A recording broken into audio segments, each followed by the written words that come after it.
എറണാകുളം തുതിയൂരിൽ കുടിവെള്ളം മുടങ്ങിയതിന്റെ പേരിൽ മുൻ കൗൺസിലറും കരാറുകാരുടെ ഭാര്യയുമായ യുവതിക്ക് നേരെ ആക്രമണം. തൃക്കാക്കര നഗരസഭാ കൗൺസിലർ തോമസിന്റെ നേതൃത്വത്തിലായിരുന്നു ആക്രമണം.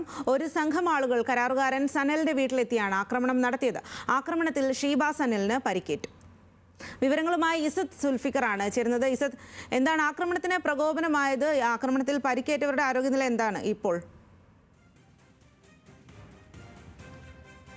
സ്വാതി, കുടിവെള്ളം തുറക്കുന്നതുമായി ബന്ധപ്പെട്ട് ഈ കുടിവെള്ളത്തിന്റെ വാൽവ് തുറക്കുന്നതുമായി ബന്ധപ്പെട്ട ഒരു അനാസ്ഥയാണ് കാണിച്ചതെന്ന് പറഞ്ഞുകൊണ്ടാണ് ഈ കരാറുകാരൻ സനലിന്റെ വീട്ടിലേക്ക് ആക്രമണം നടത്തുന്നത്. ഇന്നലെ രാത്രി 11:30 സംഭവം.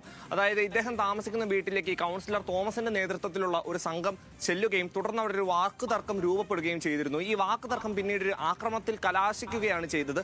ഇതിൽ സാരമായി പരിക്കേറ്റിരിക്കുന്നത് അതായത് കരാറുകാരന്റെ ഭാര്യയായ ബിൻസിക്കാണ്. അതായത്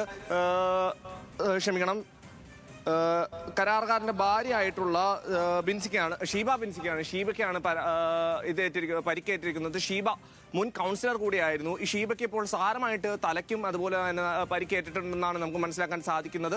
മാത്രമല്ല തോമസിനും സാരമായിട്ടുള്ള ഒരു പരിക്ക്, ഈ ആക്രമണത്തിന്റെ ഇടയിൽ ഒരു പരിക്ക് സംഭവിച്ചു എന്ന് നമുക്ക് മനസ്സിലാക്കാൻ സാധിക്കുന്നുണ്ട്. ഇരുവരെയും ഇപ്പോൾ സ്വകാര്യ ആശുപത്രിയിൽ ചികിത്സയിൽ പ്രവേശിപ്പിച്ചിട്ടുണ്ട്. ഏതായാലും കുടിവെള്ളവുമായി ബന്ധപ്പെട്ട് ഒരു പ്രശ്നമാണ് ഇത്തരത്തിലൊരു വലിയൊരു ആക്രമണത്തിൽ കലാശിച്ചതെന്ന് നമുക്ക് മനസ്സിലാക്കാൻ സാധിക്കുന്നു. ഏതായാലും പ്രശ്നങ്ങളെല്ലാം പരിഹരിച്ചു എന്നും നമുക്ക് ഒടുവിൽ വിവരം ലഭിക്കുന്നുണ്ട്. സ്വാതി, ശരി ഇസത്ത്.